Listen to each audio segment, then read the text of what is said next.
stories of David and Goliath, stories of David dancing in front of the ark. That's the image that you have of David in your mind as a child. And you try and come back to these stories as an adult, and you find all these stories are compromised. There's not a single one of these classical stories that is not in some way overshadowed by these issues that you're probably going to pick up on as an adult. So what now? How can we take something from this story now that our more adult perspective on these characters has sort of come to light? Hey everybody, I'm Dan McClellan. And I'm Dan Beecher. And you are listening to the Data Over Dogma podcast, where we increase public access to the academic study of the Bible and religion and combat the spread of misinformation about the same. How are things, Dan? It's not 110 where I live, so things are doing pretty good. I'm pretty happy. It's 76, which, you know, I have sweat beating up on where my hairline used to be when it gets this warm, but at least it's not 76 inside. So yeah, it's but where it is warmer is Phoenix, which is the homeland currently. Yes, of our guest Aaron Higashi, returning champion. Thank you so much for coming back on the show. Long-time listener, second time caller. Yeah, exactly. Well, we appreciate you calling in today. We had something entirely different planned, but Aaron's kind of a hard guest to get rid of. So, no. Hopefully. I hope so. Aaron is here to talk about a book you've got coming out shortly entitled 1st and 2nd Samuel, or 1 and 2 Samuel if you're nasty, for normal people, part of the Bible for Normal People empire, a guide to prophets, kings, and some pretty terrible men. So. Yes. And this comes out, you messaged me and said, hey, I got this coming out on July 23rd. And I was like, hey, that's my birthday. I'm going to be turning 44. The day I'll get you a copy. I'll send it to you, man. That was part of the deal, I thought, but I would appreciate that very much. I also have birthdays, so I'm just throwing that out there. That's exciting. I'll send you one too. I would love it. But Me too, and my mom. I think that's it. And that's it. Okay. How many copies is Pete giving you? You get a good deal. I've just gotten the one so far. But really, I'm supposed to get. Yeah, this is like the one before they actually send it off for. Okay. So yeah, gotcha. Mass printing or something. Well, I wanted to say congratulations on the book. Didn't know you were even working on this book, but this is an exciting volume because 1st and 2nd Samuel are not the books that get very popular commentaries on them. Like there are commentaries out there on them, but there are other books that have a lot more commentaries, and 1st and 2nd Samuel is chock full of interesting stuff, interesting stories, and there's a lot that people don't understand about it. So I enjoyed reading through this, and I'm excited for it to get out. Yeah. Yes. I think so. Super important stuff. Stuff that's often told to children too. Yeah, exactly. Stuff we get exposed to very early on. Often. Whether it should be or not, it is told to children. That's right. I want to start us off by saying that in let's call it preparation for this interview. Let's call it that. It's not real prep work, but look, I do what I can. I'm not. Look, you guys did, postgraduate levels of prep work. I hit Google, and one of the things that I Googled was like summary of Samuel 1 and summary of Samuel 2, and I want to hit you with what the first idea of like. So then it said there was a thing that said, what is the main message of 1 Samuel? What is the main message of 2 Samuel? And I'm just going to start by throwing these out at you and just seeing how you respond to them.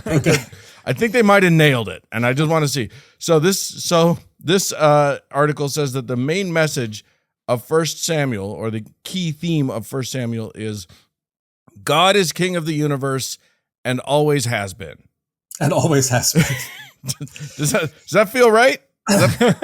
Kingship is a major theme in 1st and 2nd Samuel. One of the big features of the narrative is a transition from, before this, we had these charismatic warlords, the judges, and people like Joshua who are conquerors, and people like Moses who are also, to a certain degree, conquerors as well.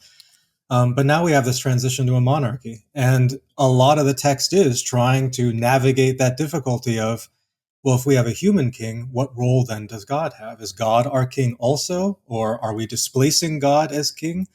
And that requires a whole new set of theologies to be worked out, how we balance the sovereignty of the human versus the sovereignty of God. So I probably wouldn't say it so triumphantly as that, as God, but it is who is in charge, and what does it mean to be in charge of this people? I love that. I love that. Well, I'm going to jump into the Second Samuel, the main message of Second Samuel. We'll see if you agree with this. Also, it says the book of Second Samuel is all about leadership, choices, and Jesus.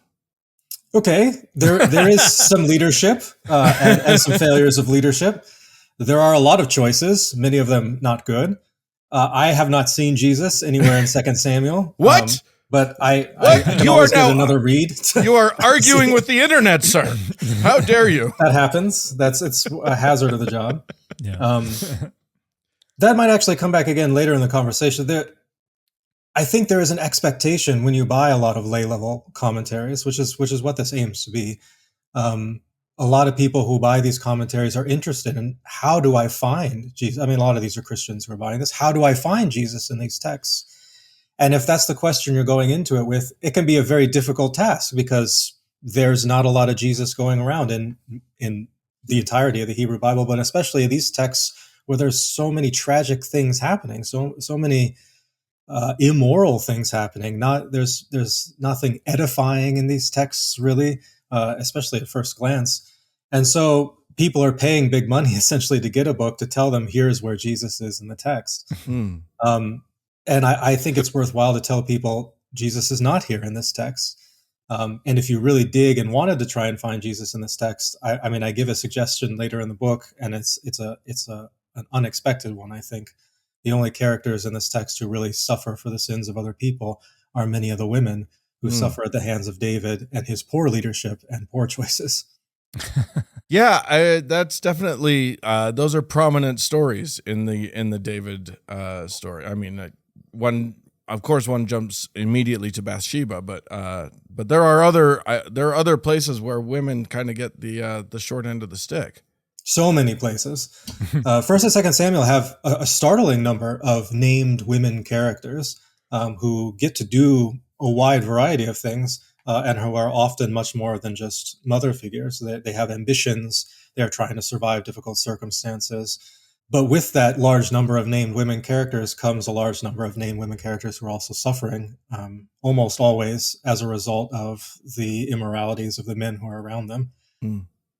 So it's you sort of get to have lots of women in a lot of different social environments, coming from a lot of different social classes. You get to see all these women characters, but unfortunately, it's usually in tragic circumstances. But it's almost a shame that it's good that we think of Bathsheba and the terrible things that are done to her. It would be nice if we also knew a little bit more about all the rest of these women in these stories too, because it is the quantity of them that is surprising and worth remembering as well. And do you have a couple favorites that you want to just highlight right now? All of David's wives, even the ones that we often think about or maybe we're preached to about, they're like examples of faith, and like Abigail, for example, are also victims of David's violence. Rizpah, who doesn't get talked about very much, who is one of Saul's sort of secondary wives / concubines, and then taken away from Saul, first by his general, Abner, and then eventually taken into David's household, and has all of her sons executed later in 2 Samuel for reasons that don't even make sense, like in the narrative. But she suffers tremendously as well. And then she also gets to have this moment where she stands vigil over the body of her sons, and that standing vigil convinces David to give her sons a proper burial. So again, it's that this woman is suffering terribly, but nevertheless, in the circumstance, manages to find a moment to express her agency, and persuade some of these powerful men to at least have a modicum of respect for her. But we even have figures like Abigail, you mentioned, who is represented as this virtuous, discerning woman, yes, who's married to a guy whose name is Idiot, basically. Yeah. And But even there, the story has been twisted to represent her as supportive of David's rise to power, when in reality, this sounds an awful lot like a story where David just came in, killed the husband, took the wife, and then the story is told in a very, very different way. That makes it sound like he was not just a warlord who was raping and pillaging. Yeah. That's David's preferred way of acquiring wives is by killing whatever man is involved and then taking them. I mean, you could go through a list of David's wives. He's married to Michal first, who is Saul's daughter, who he sort of purchases at the cost of Philistine foreskins. Saul is trying to get rid of David, wants him to get, so sends him out on this what's supposed to be like an impossible quest to kill a bunch of Philistines and bring back their foreskins. But then wins Michal as like a prize for this. But then eventually when he goes on the run from Saul, has to leave Michal behind. But then shortly afterward, takes Abigail and kills Nabal as a result. Takes a woman named Ahinoam, who may or may not also be the wife of Saul, who's also named Ahinoam. There's only two characters in the text named this way. Marries a woman named Maacah, who is a princess, the daughter of a king in Geshur, which was probably some sort of like peace negotiation. It's the marriage to her as a result. Bathsheba, of course. But all these women are plucked away from other circumstances and taken by David. So it's a pattern, a whole parade of red flags. It does feel like you're taking a beloved character. We talked about David a couple weeks ago on the show, and the historicity and or not of him. But it seems like you're taking a beloved biblical character and maybe not painting him in quite the best of lights. Yeah, I mean, one of the things I wanted to do with this book is comment on the characters in a way that adults who are reading this more skeptically are still going to get something positive out of that. And so I say in the opening chapter, the way that we're going to do that is we're going to treat these characters as hostile witnesses. We're going to interrogate them, and we're going to end up, in many cases, finding what's ennobling in doing the opposite of whatever it is that they do. And that's sort of a strategy of reversal, so that we can still get something meaningful out of this at the end that also is able to recognize how terrible so many of these characters are. Because if you're coming back to this text after a long time, and coming back to some of these stories that perhaps you never read, but you just heard about growing up, stories of David and Goliath, stories of David dancing in front of the ark, stories of David playing music to soothe Saul. That's the image that you have of David in your mind as a child. And you try and come back to these stories as an adult, and you find all these stories are compromised by immoralities of David or ambitions of David or the plotting and scheming of other characters. There's not a single one of these classical stories that is not in some way overshadowed by these issues that you're probably going to pick up on as an adult. So what now? How can we take something from this story now that our more adult perspective on these of these characters has sort of come to light? And so a big part of the commentary is, trying to be accurate and finding something worthwhile even with that accuracy. Now, I notice in the beginning of the text, you introduce two frameworks that you say are going to be significant throughout the discussion: fatherhood and ambivalence. Yeah. Can you explain the significance of these frameworks for your discussion of 1 and 2 Samuel? Yeah, so if you're going to write an academic book, you have to have an angle, right? That's any academic book has to have an angle. So I wanted to find an interesting angle that I hadn't seen done before. I chose fatherhood and ambivalence, a political, theological ambivalence, because those are reflective of my life right now. I'm a father of 3 daughters, spend a lot of my time and emotional energy trying to be a decent father. And I'm also sitting in a very, difficult political landscape where I find myself with all these political convictions, but it's very difficult to act on those convictions, very difficult to turn those convictions into any actual change in the world. And those are themes that I think we can see a lot of in these texts, because 1st and 2nd Samuel covers a period of like 100-ish years, because it's a multi-generational story. We're introduced to Eli, who is a parent figure to Samuel, who then anoints Saul, who is of the generation above David, and then we get to see David's children, right? We get to see all these generations unfold. Because of that, we get to see how these characters are fathers.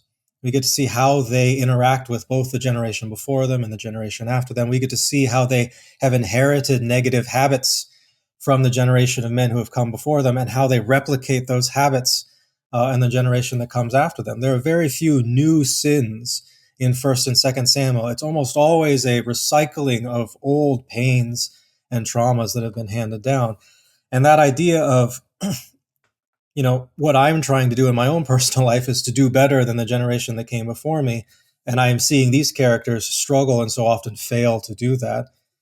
So it resonated with me to talk a little bit about fatherhood, and that theme of fatherhood expands out to parenthood in general towards the end of the text. So it's not like hyper fixated on being a man, but on parenting in general. And then ambivalence, a political and theological ambivalence. How does God's sovereignty, God's will, how is that manifest in the world, if at all, and where, and how can I find it? And those are questions that loom large over the texts of 1st and 2nd Samuel. Because this is a story of a transition from a more tribal affiliation to having a monarchy, there are big questions there about what is God's relationship to the king. Is the kingship something that God approves of? And there are some passages that are very strongly say, yes, absolutely. God has handpicked these people. This person, this man is going to be your king. I have said so. And then you will turn the page and you'll have a character saying, God hates having a king. Why did you ever think this was a good idea? Having a king is sinful. How dare you ask me for a king?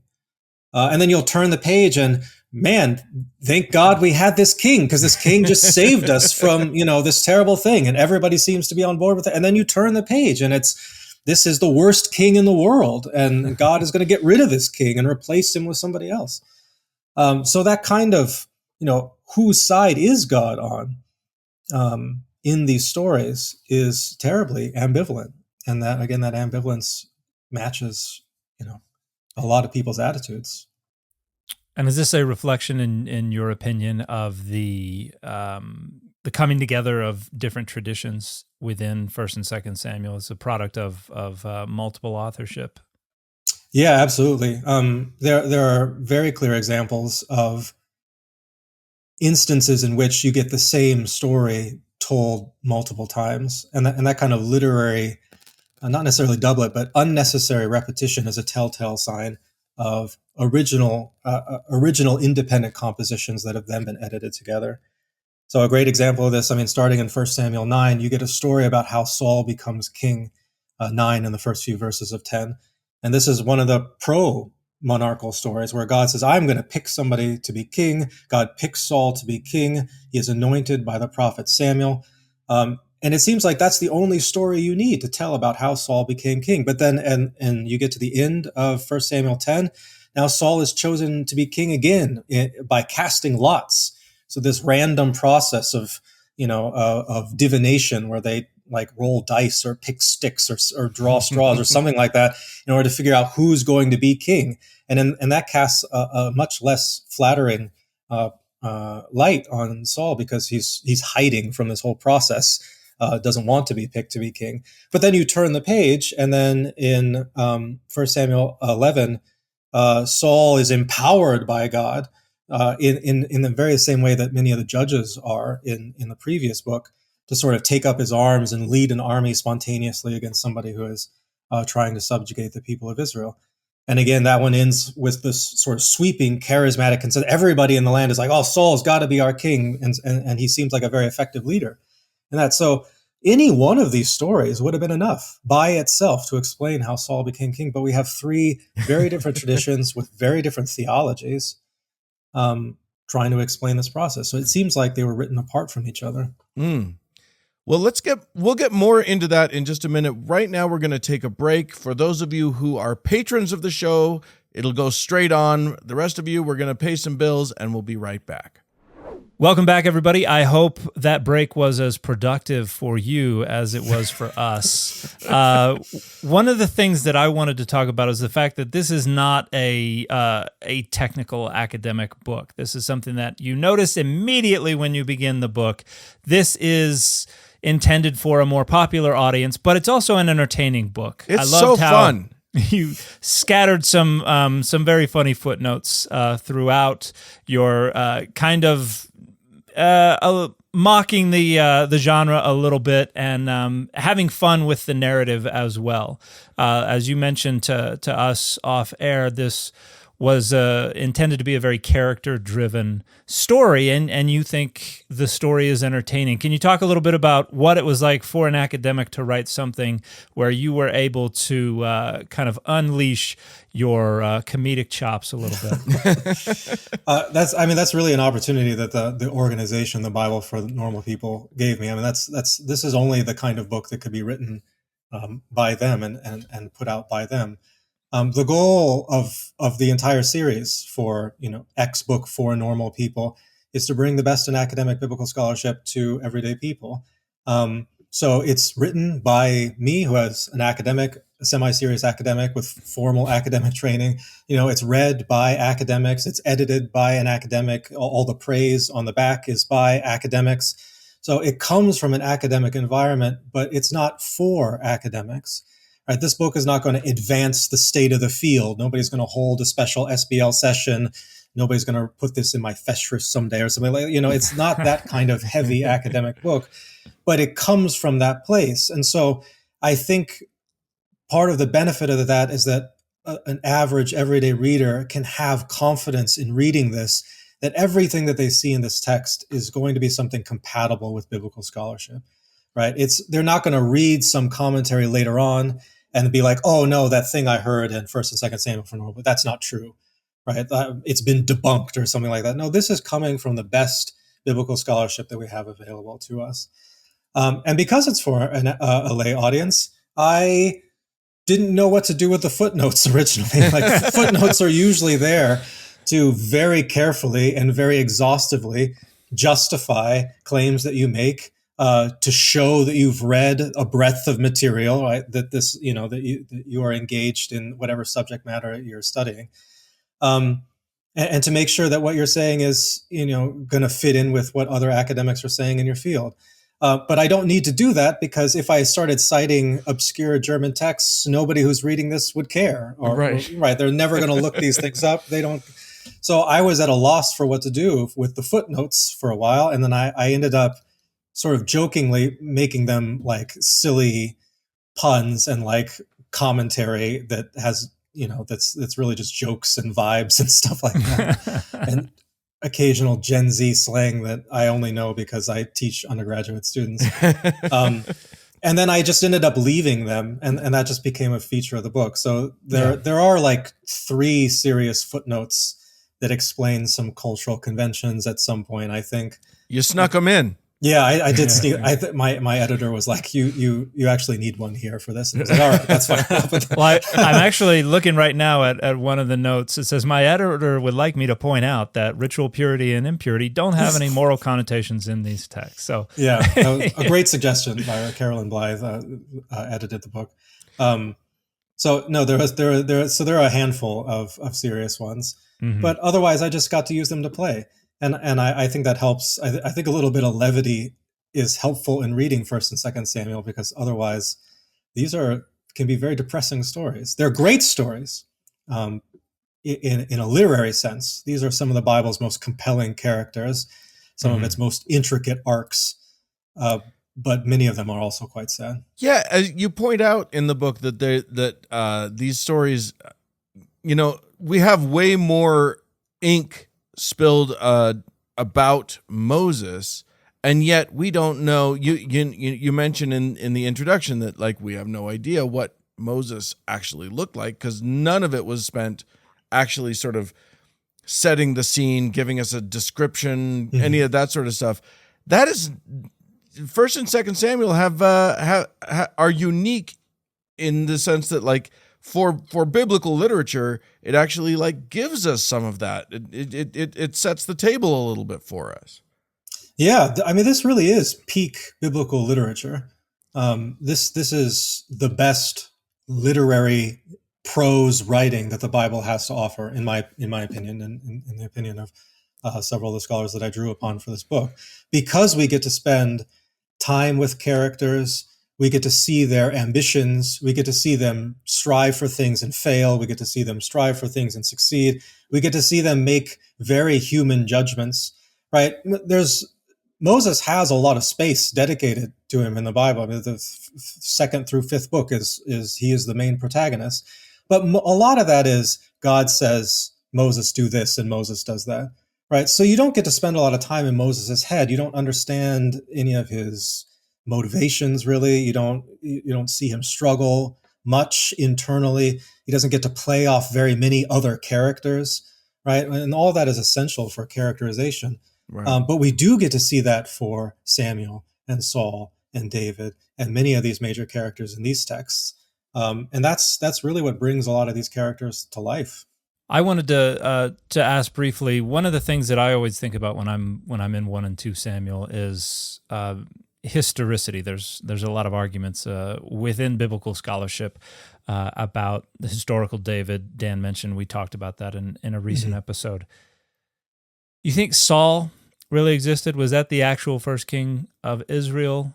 Or do you think this is a literary creation whose name is playing on their role within the narrative? I think Saul or somebody like him probably existed, because he is deployed in two very different ways, at least, by what seem to be two very different authors. There is, 1 Samuel 9 and then a little bit in 11 is kind of pro-Saul. It takes a more positive perspective on Saul. And then all the rest of the material about Saul is very negative, right? So this is a character that's being played with in a couple different ways. He doesn't seem to be the literary invention of a single author inventing them for polemical reasons long after the fact. But a couple of different people have their hands on this tradition of Saul. And I don't think two different people would invent the same character for two different reasons. That seems less plausible to me than there was an actual person named Saul, may have done some of these things, and then it became useful to sort of project different agendas on him after the fact, rather than just, well, why not just invent a different character? I mean, if you need a good first king, invent somebody else. If you need somebody just to play off of and be like a foil to David and be the person David overcomes, invent a different character. But why is this all baked into the same character? And so, I mean, we have no archaeological, there's no epigraphic evidence for Saul. It's unlikely, I think, that we would ever discover some. It's remarkable that we have any for David, the little bit that we do have. So it'll probably always be a literary historical question rather than an archaeological sort of settleable question. Talk a little bit about the seeming multiple authorship. Talk about, first of all, who is presumed or has been traditionally presumed to be the author of these works, and then how we react to that now. Yeah, the presumed traditional authors, both in like the Talmud and an early Christian tradition, and even to a certain degree in the Bible itself, because later in Chronicles it'll be identified this way, are the prophets who are featured in here. So the prophet Samuel himself, and then Nathan, who shows up a little bit later and has a major role in 2 Samuel, and then the prophet Gad, who is active in both books to a more minor degree. So tradition ascribes it to these prophetic figures. And that's the tendency for ancient tradition to develop around assigning texts to inspired figures. That's why Moses eventually came to be associated with the Pentateuch or the Torah, why David comes to be associated with like the entirety of the Psalmic tradition, and why Solomon comes to be associated with the wisdom tradition. It was just easier for ancient people who often didn't have the texts themselves sitting in front of them in any workable form to just think of them in terms of inspired figures. That just sort of autobiography. Yeah, or just to have like the nearest, person ostensibly in contact with God it must have been them, right? They must have played. It's never somebody who doesn't play a significant role. It's not like, oh, this was authored by Steve. Who's Steve? Just a guy who wrote this. Like, he doesn't show up. He was taking notes the whole time. Right. It's almost never a scribe. I mean, Ezra is like one of the few people who tradition is associated to a figure who also has like an actual scribal role in the narrative. But generally speaking, it's just one of the major characters, right? It's got to be them or associated with them. Generally speaking, biblical scholarship has disregarded this hypothesis entirely as far as authorship is concerned. There's a great diversity of perspectives on who might have written First and Second Samuel, and when we're talking about who wrote First and Second Samuel, we're always talking about parts of First and Second Samuel, and so there are competing theories about how to break up the text, because we have an initial opening section that focuses on the house of Eli and Samuel's birth and sort of his early prophetic activity. Then we transition drastically to this ark narrative, where the Philistines capture the Ark of the Covenant and bring it back to the Philistine city-states for a while, and then eventually the Ark makes its own way back to the lands of Israel in a rather miraculous and somewhat funny story, until a bunch of people end up dying at the end. And it's funny right up until that moment. But that seems to be a completely separate thing, and that may or may not connect to the Ark story later in 2 Samuel. And then we flash back to the story of Samuel himself, and now the people are coming to him and asking him for a king. And then the story breaks up into these voices that are in favor of a monarchy, and then voices, at least one voice, if not more, that are opposed to a monarchy for different reasons. Some of these reasons are very old sounding. In 1 Samuel 11, where Samuel talks about the sins of a kingship, that echoes very strongly something that Gideon said in the book of Judges, which is a very old sort of tradition, where he says the same thing. I can't be your king. God is your king. And Samuel says the same thing in 1 Samuel 8, and then later in 1 Samuel 11 sort of doubles down on that same idea. So that seems to be sort of an old tradition. But then we also get this later voice that seems to be coming from who biblical scholars call the Deuteronomist, the Deuteronomistic historian, who seems to be writing later in Babylonian exile, having seen the failure of the monarchy in Israel, also opposed to having a king, but for very different reasons, not so much because the king is displacing God, but rather because kings are so prone to idolatry, and this has disastrous consequences for the nation as a whole. So that inclines biblical scholars to not only dice up the text in a wide variety of different ways, but then to assign a variety of dates. I think in the opening I say sometime between 950, that's the earliest possible, that's the earliest serious argument I've seen. Joel Baden, in his book on the historical David, argues for a very early date for the composition of the stories in the middle of the 10th century BC, all the way up to in the midst of exile. And there are arguments even later than that. John Van Seters thinks that it's a Hellenistic text, that these stories about David gallivanting around in the wilderness with a sort of band of merry military men, that this seems a lot like Greek stories, and the authors of the Bible wouldn't have access to Greek thinking and Greek style stories until the end of the 4th century BC at the earliest, and probably even later than that. So that's a huge spread. Yeah. And then not only that, I mean, just you could do this for a while. When we see the Septuagint translation, that's radically different in some places. In the famous story of David and Goliath, in the Septuagint, it's missing big chunks of that story. A lot of the parts of the story that characterize David as young and as naive and as being introduced to Saul for the first time, a lot of that is missing in the Septuagint version. And that might be reflective of an earlier tradition. That might be an innovation of that text. It's difficult to tell. So this text is in flux for a long period of time. We don't get a settled version of this until very late in the process. So that's the generation after generation of people coming back to these stories and saying, you know what, I have something else to add, or perhaps I have something to take out, right? They feel committed to David and his legacy, and that they want to say in how the monarchy began. They want to put their views in here. And for hundreds of years, that's what people did. Now, something that I like to talk a lot about is rhetorical goals. And you've talked a little bit about that. You mentioned the Deuteronomist. Ultimately, it comes together within a much larger project. Yes. But if one of the main rhetorical goals, maybe it is, maybe it isn't, is to validate David's rise to the throne, or at least claim to the throne. How do you see that informing where we think this is coming from, and what other rhetorical goals do you see operating within the text? Yeah, it could be a couple different things. Going back to the Baden text, it could be the case that late in David's life, as he's facing a variety of threats from within, civil wars, there were serious questions about his legitimacy and where he came from, and why he has the right to rule. He is essentially a usurper to the throne. He's not Saul's son. He took it by force. He was aligned with the Philistines at the time that Saul was fighting the Philistines. And so Saul's death is very fortuitous for David's rise. There would be serious questions. Why do you get to sit on the throne? Why do you get to be in charge not only of the South, but the stories claim also the North? Why do you get to be in charge of this entire expansive terrain? And so some of these stories could have been composed as an apology. This is why David gets to sit on the throne. If composed later, it could be we could have a similar situation after the fall of northern Israel in 722. A lot of the people who are up north would have migrated south, especially like an upper class of like the intellectual class of scribes and priests. They migrate south. They congregate around Jerusalem.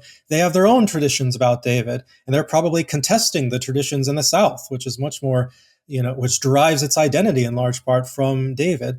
And so that would be another opportunity for people to be like, hey, we need some new stories. We need to tell a story about how, no, David really is, we are really legitimate down here in the South. You are fortunate to be able to be a part of this. Our legitimacy goes back a long ways. And then there'd be even more reason, in exile, with having seen how this all turns out, knowing that that the fate of this monarchical project is to fail eventually. There could be reasons to memorialize what had gone before, and perhaps also some reasons to take a more pessimistic perspective on it and to tell more stories about David as a flawed figure, which is what we get sort of moving into 2 Samuel. You get a lot more of David's flaws closer to the surface of the story. And an audience later on might be more willing to say, look, this is sort of doomed to begin with. Even our best is not that great. So there are a variety. That's one of the reasons why biblical scholars date it to so many different times, because the texts can serve so many different rhetorical agendas. And when it comes to, you mentioned the distinction between the North and the South. You mentioned earlier what little archaeological data that we have relevant to the historicity of David. The Tel Dan inscription being probably the most important one, where we have the Aramean Hazael talking about killing some of these Israelite kings, and they are referred to as a kingdom in the north. And then we get a king who is of the house of David. Doesn't seem to be talking about a kingdom. It seems to be talking about a dynastic house. Yeah. What do you think the relevance is of this inscription to how we reconstruct our understanding of the southern kingdom and how it came to be and David's role in that? I definitely think it attests to a general trend in biblical scholarship of seeing the North as the much more powerful political entity, and the South as either a marginal group that is affiliated in some way or dependent on them. But this text seems to treat northern Israel as the main polity worth talking about, and then talks about David only. Talks about the house of David only secondarily.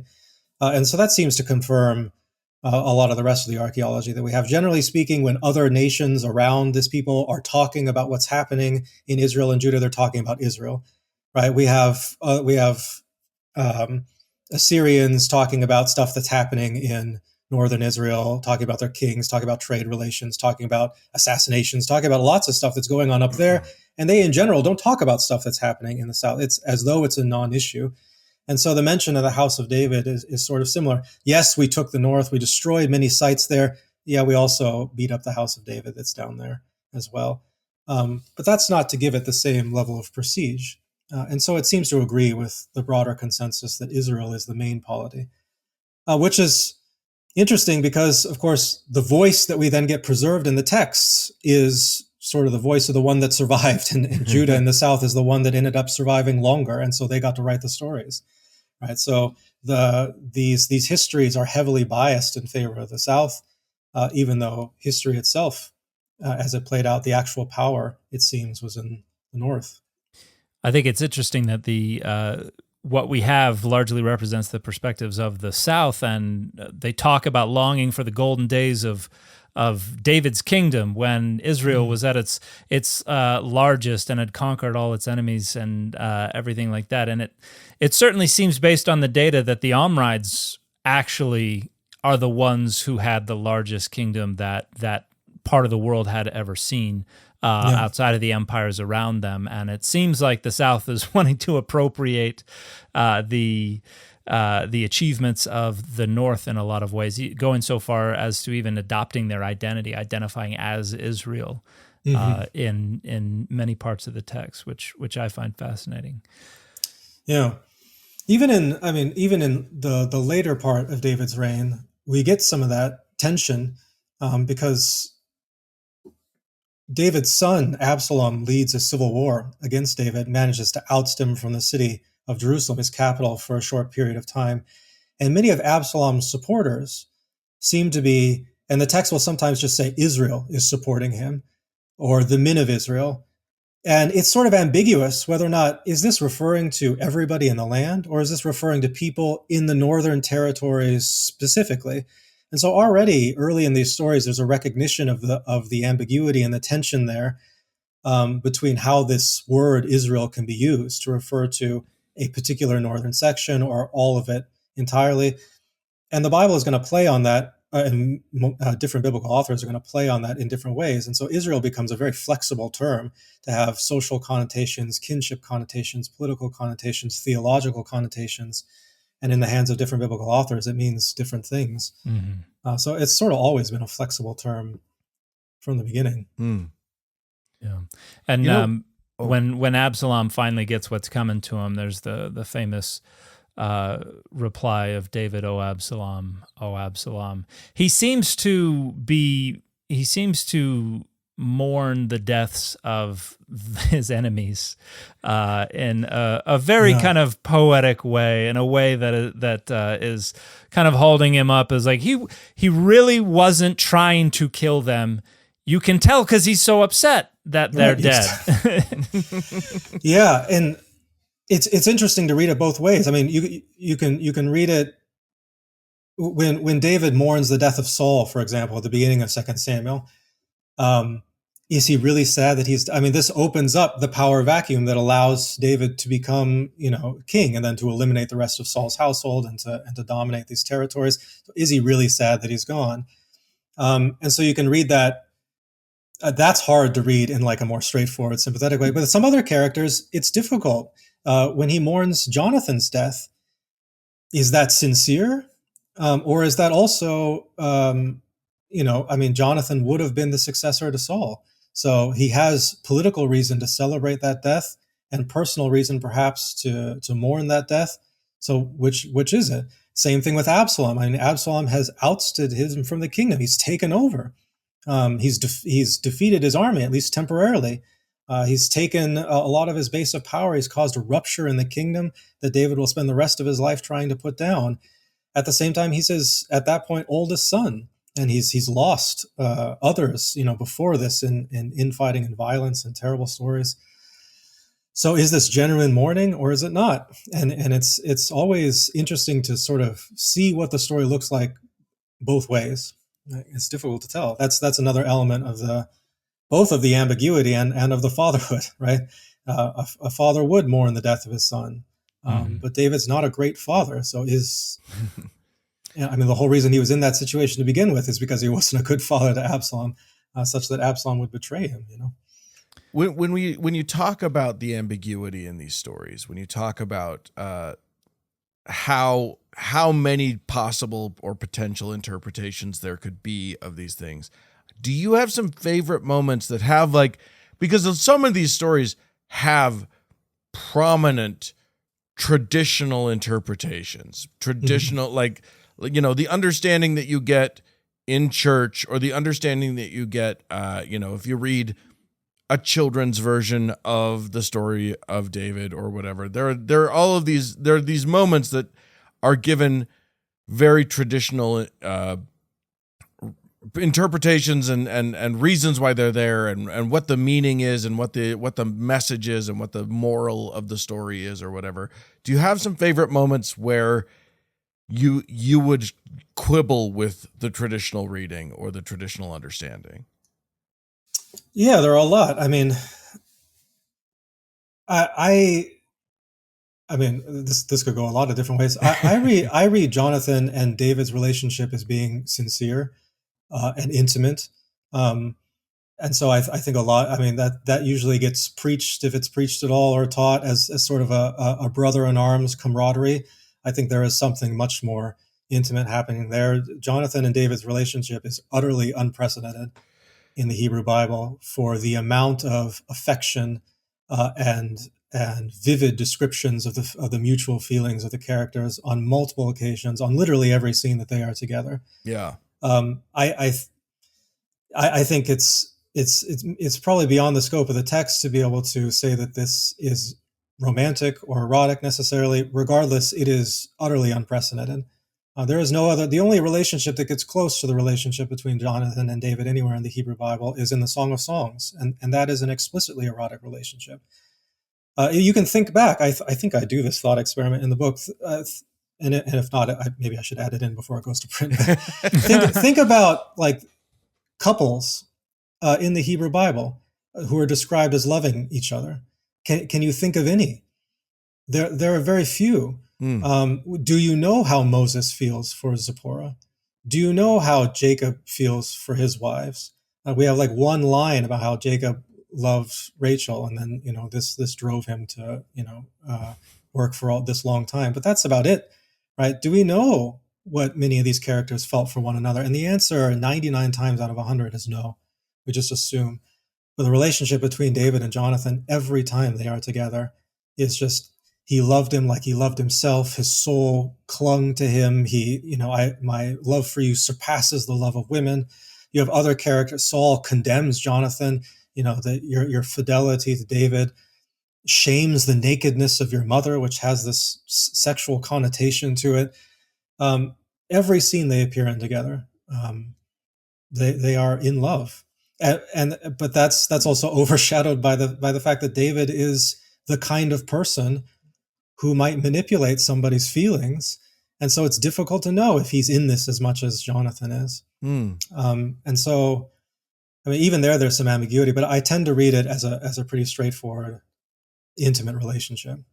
I don't know if you get much morally edifying out of that, except that, love is good wherever you can find it. Well, as you've pointed out, there's not, like, moral edification is not present consistently throughout these books. No, definitely not.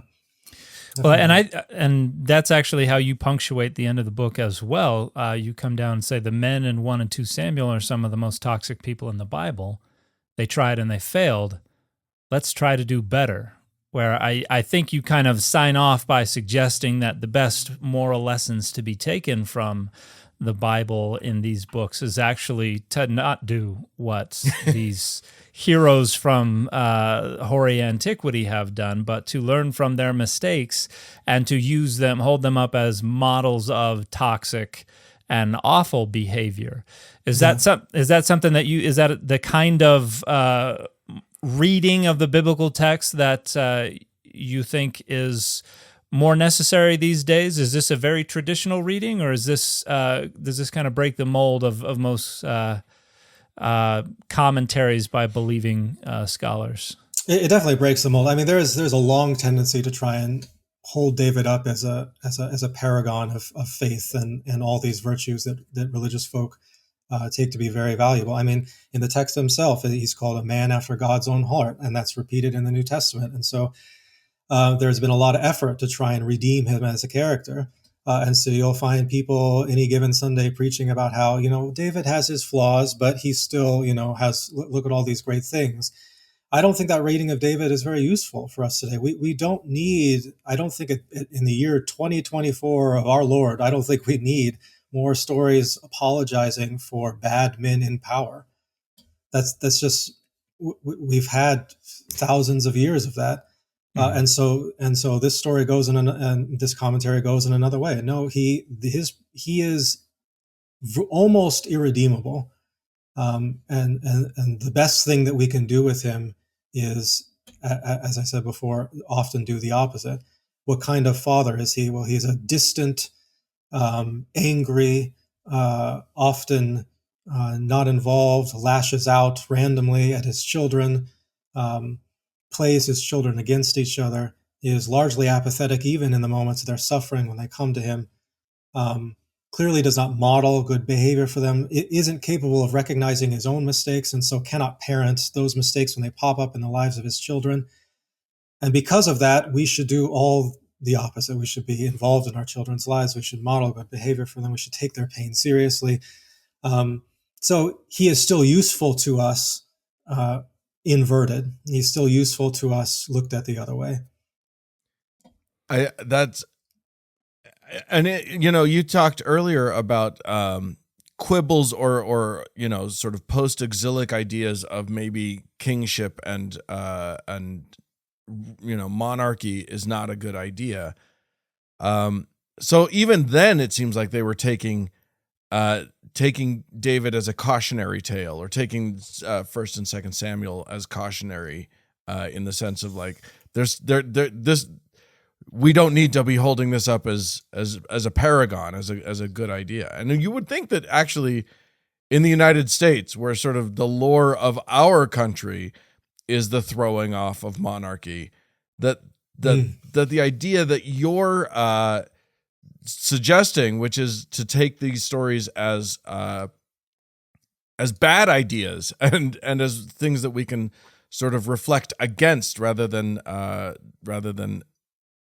hold up as good examples of how to behave. You'd think that we would be primed for that. Yeah.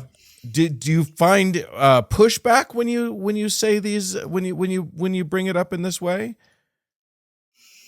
Yeah, I mean, on TikTok and stuff, when I talk about the figure of David, which I have on a couple times, I mean, because people have been taught to try and find theological significance and positive things to say about David. It's so deeply ingrained. I think it's less about David, really, and more about David's legacy. So, I mean, David comes down as a figure who's important in the identity of Jesus for many Christians. And in Jewish communities, David is still sort of a model for what a future king could be like, and what a future messianic figure might be like, depending on the tradition that you're looking at.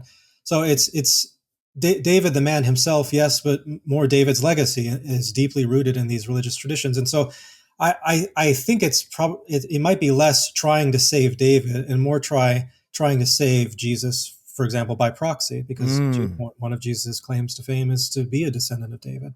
And many Christians see, Jesus has to be a descendant of David in order to fulfill, X number of prophecies and therefore to be legitimate. So I think there is some motivation there also. But you're right, we should be. There is a cultural force to be more critical of monarchies. It's just overpowered by this competing cultural force of trying to save religion, trying to save their religion. And I think that's one way that I think there are probably a lot of Christians who resonate, even if not consciously, with the figure of David, because I think the only things that can be viewed as at all redeeming is if you're looking at this as in terms of structuring power, that David was able to bring this kingdom together and try to hold it together, however successfully, achieved according to the tradition, the conquest of a bunch of different lands. That's the greatest extent of the kingdom of Israel. And a lot of the ways that David is deployed in the traditions, particularly related to Jesus Christ, is trying to structure power and values and boundaries as well. I think a lot of people want David so that they can kind of do the same thing, get to define who's in and who's out, get to define who's in charge, and get to decide what gets to be used to structure power and values. And which I see undergirding so much of the way people approach the Bible, and it's absolutely undergirding the way these characters are represented as approaching their responsibilities to God. It's all about who they are or are not allowing to go down to Sheol in peace and things like that. Yeah. There's an awful lot of it's you need to kill this person so that the kingdom survives kind of stuff. And I think too many people are championing that strongman rhetoric so that their own notion of some kind of Christian nationalism or Christian identity continues to survive today. Yeah, for sure. I think, the Bible is a powerful book. I mean, for better or for worse, there's so much power concentrated in its interpretation and in its deployment. That's one of the reasons why I wanted to write this, is to get an opportunity to lift up other voices that are in the text, to structure power in favor of characters who have traditionally been marginalized in reading of this. So I spent a lot of time talking about women characters in this commentary. I was deeply informed by a book by Will Gaffney called Womanist Midrash, which is which gives short vignettes about all the women characters, both named and unnamed, in like the first 11 books of the Bible. I actually got the idea for writing this in a more character-driven manner from that text, because I thought her presentation of these women characters was so great. And that helped temper a lot of my sensitivities to, championing the cause of the women characters here. So, I mean, I am also using this commentary to sort of structure power in a particular way, but I hope it's to structure power in a way that's more advantageous for those who have been traditionally marginalized by readings of this text. Well, it's a wonderful book. It's so much fun, and I think a lot of our listeners and viewers are going to want to get their hands on a copy of it. I hope so too. So, how can people get it? Where do they go? By the time this goes up, hopefully, I will have a link to be able to put somewhere. It's already, if you search my name on Amazon, the Kindle edition will come up for. I'm not even sure if it's available for pre-order yet, but I'm sure that I will supply you with a host of links to go on YouTube pages and all this stuff for people to be able to order, and they'll be able to find a link on my TikTok at ABH Bible. And there'll be a launch part. There'll be a lot of ways for you to get your hands. I'll throw it at people. It's going to be, absolutely. It's probably going to get annoying. Drive-by biblical scholarship is a new venture that I think you should whatever needs to be done, it'll get your hands on one. So there is pre-order available for the Kindle edition for $9.99 on Amazon right now. Yeah. Get out there and get it, kids. And then you also have forthcoming 1st and 2nd Chronicles for normal people. Have you written that yet, or do you need somebody to Bahar Lakanya and? That'll be my fall project. No, I just signed off on the contract to do that. I'm very grateful to also be able to do 1st and 2nd Chronicles for normal people. It'll be a perfect companion piece to 1st and 2nd Samuel, because so much of 1st and 2nd Chronicles is a dramatic retelling of the stories. Yeah. And we get a very different picture of David in the story. We get an actually good David, an unrecognizably good David in 1st and 2nd Chronicles. So it'll be very David. interesting to have them, sitting side by side. Yeah. Well, we look forward to having you back to talk about that when I'll be happy to be here. when that's ready to go. Yeah. Well, Aaron Higashi, thank you so much for joining us. We really appreciate thank you so much for having me. For those who are interested in more conversation with Aaron, which we will have, you can go and become a patron of the show, where you can get not only that, but an early and ad-free version of every episode. That would be patreon.com/Data Over Dogma. We really appreciate it if you could help us out by becoming a patron. If you have anything that you'd like to say to us, our email address is contact@dataoverdogmapod.com. And we'll talk to you again next week. Bye, everybody.